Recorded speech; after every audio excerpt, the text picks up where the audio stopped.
Sa Genesis 11, iisa ang wika at layunin ng mga tao. Nagpasya silang magtayo ng isang lungsod at isang tore na aabot sa langit upang gumawa ng pangalan para sa kanilang sarili. Ngunit nakita ng Diyos ang kanilang kapalaluan at hinadlangan ang kanilang pagkakaisa sa pamamagitan ng pagkalito sa kanilang mga wika. Dahil dito, sila'y nagkahiwa-hiwalay at kumalat sa iba't ibang panig ng mundo. Sa huling bahagi ng kabanata, ipinakilala ang angkan ni Sem hanggang kay Abram na magiging mahalagang bahagi ng susunod na gawain ng Diyos.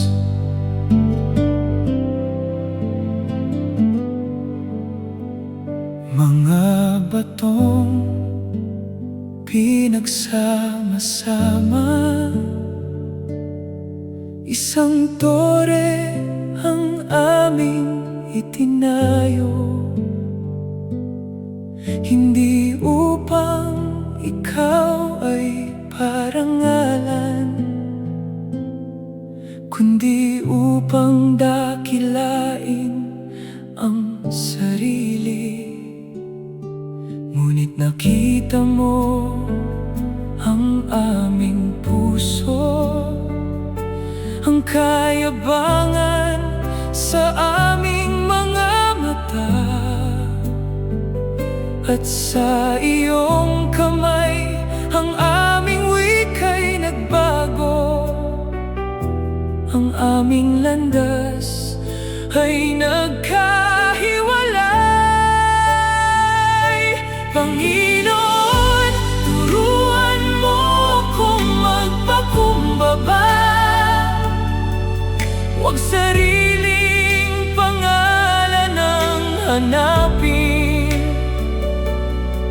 Sa halip na ako ang maging sentro, ikaw lamang ang aking itaas. Kung ang puso ko'y lumalayo sa iyo, ibalik mo ako sa iyong kalooban. Ang tagumpay na tunay na mahalaga ay ang mamuhay para sa iyong pangalan. Hindi ang taas ng tore, hindi ang laki ng pangalan. Ang tunay na mahalaga'y ang pusong sumusunod sa iyo. Panginoon, turuan mo akong magpakumbaba, ikaw lamang ang aking pupurihin. Sa bawat pangarap at bawat tagumpay, ang iyong pangalan ang aking itataas. Kapag ang mundo'y naghahanap ng sarili, nawa'y ikaw ang aking hanapin. Sa lahat ng aking ginagawa, ikaw ang sentro ng aking buhay. Hindi ang aking pangalan, kundi ang iyong pangalan. Hindi ang aking kalwalhatian, kundi ikaw, O Diyos. Ang Genesis 11 ay paalala tungkol sa panganib ng kapalaluan.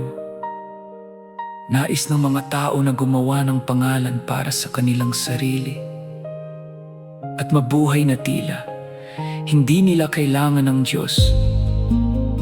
Ngunit ang tunay na kadakilaan ay hindi nasusukat sa taas ng ating itinayo, kundi sa lalim ng ating pagpapakumbaba at pagsunod sa Panginoon. Sa bawat pangarap natin, unahin nating parangalan ng Diyos kaysa ang ating sarili.